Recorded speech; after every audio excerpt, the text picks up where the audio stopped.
Well, good evening and welcome. I'm Frank Jewett with Tom Buchholz, who's a business and executive coach, and this is the award-winning Issues Today Community Television Forum. We're excited about this show. We've got a very special guest who's going to talk to us about can business survive in California and can business survive in America community. My special guest this evening is Richard Locke, who's president and CEO of CalRima Financial, an agency in the heart of Silicon Valley, residing in Campbell. But he's going to talk to us about, as I said, the economy and can small business survive. With that, welcome. Richard, thanks so much. Thank you, Frank. Thanks for being here this evening. My pleasure.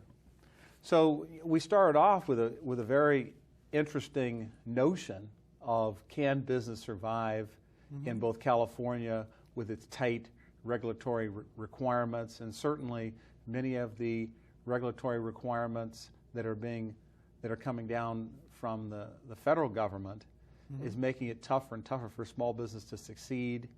And would like to get your economic outlook and forecast on how your company is looking at and how you're preparing your clients for some of these challenges that are coming down line. Well, thank you for that, Frank. One of the things that's going on today, as we're actually preparing for this show, is President Obama is meeting with the governors from across the United States and having a conversation with them about sequestration and what's going to happen this Friday when the automatic budget cuts kick in.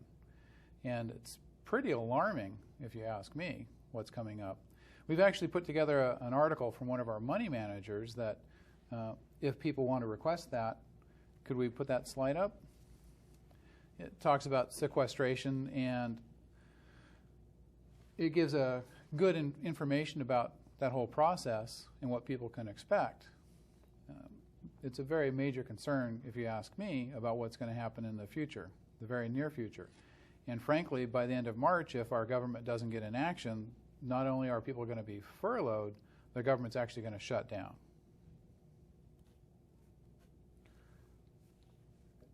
When we look at these kinds of issues that are affecting both the local health as well as the national health, although oftentimes people will look at Silicon Valley and they say, well, everything seems to be going great. But fact be told, although we've seen a decline in unemployment, we still have a structural unemployment rate of somewhere around nationally 7.9%, and it's slightly lower, but it's still in the sevens range in California. And some of these things that you're pointing out are going to have an impact. What are some of your thoughts in terms of how that's going to impact the families that your organization is working to help and help them plan for the retirement and for their future needs? Absolutely. And I forgot to mention that if people would like a copy of the article on sequestration, they can either give us a call at 866-589-9366, or they can send an email to me at rloek@calrima.com, and that's spelled CALRIMA.com. Now, as far as unemployment, just imagine right now the government, which is one of the largest employers, period, has actually put a hiring freeze in place. They're actually starting furloughs as of this Friday. I don't know if you remember how it was like going into a state agency here a little while back when we had state furloughs. You walk in on a Friday and, oops, maybe there was people there, maybe there wasn't. That was the wrong day, right? That was the wrong day of the week, wasn't it? And now just imagine the same situation but at a federal level. And there is actually some measures in place to keep critical services in place. However, you know, what's your version of critical versus what's my version of critical? If I need to walk into the Social Security office to deal with an SSI issue, is there going to be somebody there? It's very uncomfortable what we're looking at this point, Frank. You focus on some of the tools, and I know that you've, as part of your material and some of the strategies for personal success, identifying sort of the 6 fears that that Americans and individuals have about the future and about their success and about retirement, I guess, sort of encumbered into one. Absolutely. Napoleon Hill, in his book Think and Grow Rich, identified 6 basic fears. All fears, whatever fear you're experiencing, can be condensed back into those 6 fears. In my experience, there's 2 of those, in my opinion, there's 2 of those fears that are going to impact people the most, and that's the fear of criticism and the fear of poverty. And for people to survive or actually even thrive in what's about to occur, they need to not sit and wait for something to come their way. They need to actually get in action, and the fear of criticism may actually stop those people from being empowered in what they need to take on. Are you finding that many of the clients and those that come to you for inquiry are beginning to realize that they've got to take action sooner rather than later, simply because of the deep recession that we had previously? And some would say that we're still somewhat in a recessionary environment, are looking at a variety of strategies to ensure that they don't fall through to the safety net or fall through the safety net, if you will. That would be pretty horrible. Well, we work with people in a variety of products and opportunities to help people have safe money vehicles.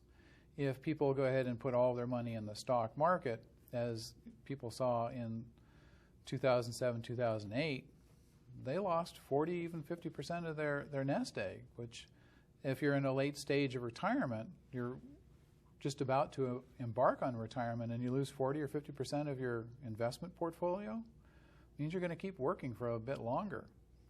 And if you're younger, it still makes sense to have some money in some safe money vehicles. I think the French are even acknowledging with their system that people are going to have to work 40 years before they can even consider retiring. Well, with Social Security, we keep pushing that retirement date out, don't we? Absolutely. Is there a notion that people should begin to look at themselves as a small business in terms of how they personally manage their financial affairs so that they can be wise consumers of financial services and investments? Well, most people are on a W-2, which means that they work for somebody else. And what you seem to be asking is, should they consider themselves a 1099 or a contractor and actually go out and maybe scout up some work for themselves? Is that kind of the direction? Or? I meant, well, certainly people are working more than one job these days. I think that's a realism, but I meant the notion of how a business must scale back, and as times get challenging, there's a contraction in their spending propensities and attitudes and behaviors, and they begin to look at how do we do this better, faster, smarter. And I think that many of those looking in this evening are asking the same question: how do I do it better, faster, smarter, no matter where I am on that continuum toward retirement? And I know that your organization is an expert in that area of helping people figure that out, and I just thought that we might give that understood. Thank some you. Thought.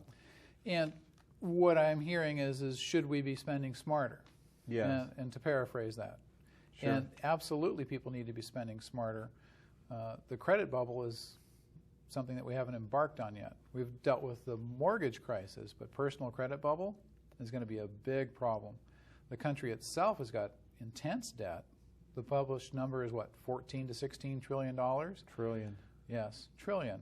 And if you go to one of the websites that I frequent is usdebtclock.org, and on that website you'll get a sense of what is the true level of debt. There's something to the tune of $122 trillion of unfunded entitlements and actual debt. It's scary.